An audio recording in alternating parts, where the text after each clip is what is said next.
warahmatullahi wabarakatuh. Hai ashabi, apa kabar semuanya? Ahlan wa sahlan Fi Qanat Markas Arni.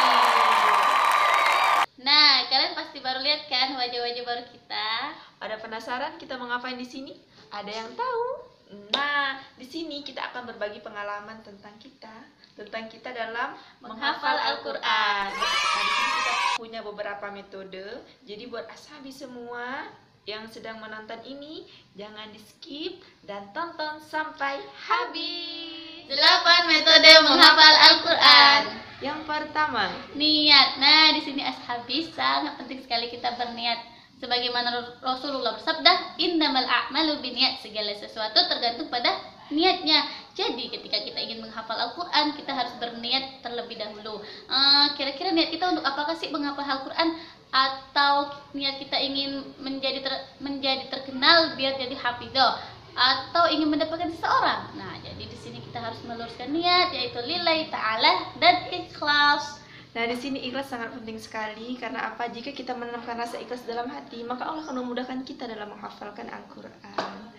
Kemudian yang kedua adalah berwudu. Jadi untuk ashabi semua yang ada di rumah, sebelum menghafal Al-Qur'an, sebelum tilawah, ashabi harus dalam keadaan berwudu.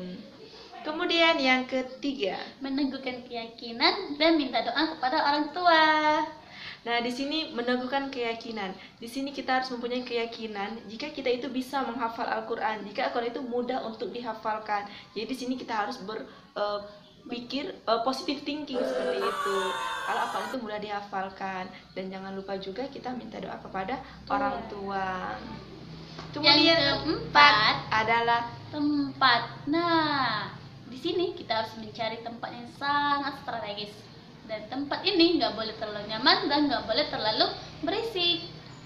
Karena apa? Jika tempatnya terlalu nyaman, contohnya misalnya ada bantalnya, ada TV-nya, atau ada makanannya, atau HP. Nah, itu akan mengganggu konsentrasi kita dalam menghafalkan Al-Qur'an. Jadi kita harus mencari tempat yang benar-benar buat kita nyaman seperti itu. Dan juga tempatnya yang terlalu berisik seperti itu. Mungkin ashabi bisa mencari tempat lain, misalnya ke taman atau enggak ke kebun seperti itu.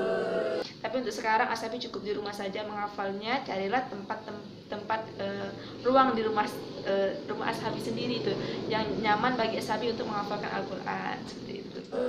Kemudian yang kelima adalah waktu. Nah, waktu sangat penting sekali bagi ashabi dalam menghafalkan Al-Qur'an.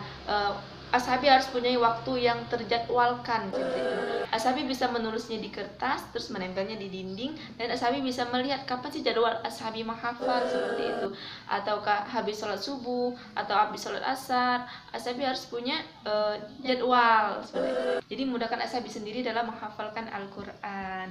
Dan waktunya juga jangan di saat ashabi dalam keadaan mengantuk atau keadaan lapar atau kekenyangan. Jadi waktunya harus benar-benar ashabi waktu yang rileks. Karena dalam menghafal Al-Qur'an kita harus punya waktu konsentrasi yang penuh seperti itu. Kemudian yang keenam, 1 mushaf. Nah, di sini kalau kita ingin tilawah nggak apa-apa, mushafnya berbeda-beda. Tapi kalau kita ingin menghafal Al-Qur'an, kita harus mengkhususkan untuk 1 mushaf. Ya, penting sekali. Karena apa? Al-Qur'an kan banyak macamnya ya. Ada yang ukuran kecil, ada yang sedang, dan ada yang besar. Nah, ashabi cukup pakai 1 Al-Qur'an saja, dan Al-Qur'an itu saja yang ashabi pakai gitu. Jadi itu akan memudahkan ashabi sendiri dalam menghafalkan Al-Qur'an. Kemudian yang ketujuh adalah menyetorkan hafalan. Nah, di sini ashabi tidak hanya menghafal tanpa menyetorkan hafalan. Karena itu akan membuat kita cepat lupa seperti itu. Jadi setelah ashabi menghafalkan langsung disetorkan. Kalau di sini kita menyetorkannya kepada ustazah. Ini untuk ashabi yang di rumah bisa menyetorkannya kepada teman atau kepada orang tua ya. Atau bisa teman yang sesama menghafal Al-Qur'an biar bisa saling memotivasi dan saling mendukung. Ya, benar sekali. Kemudian yang terakhir adalah istiqomah.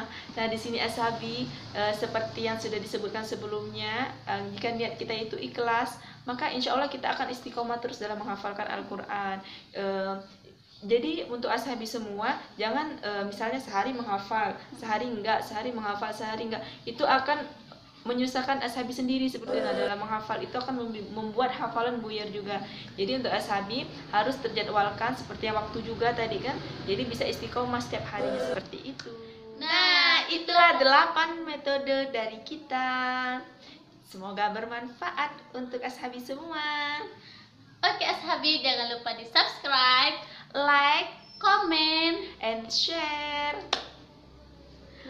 Wassalamualaikum warahmatullahi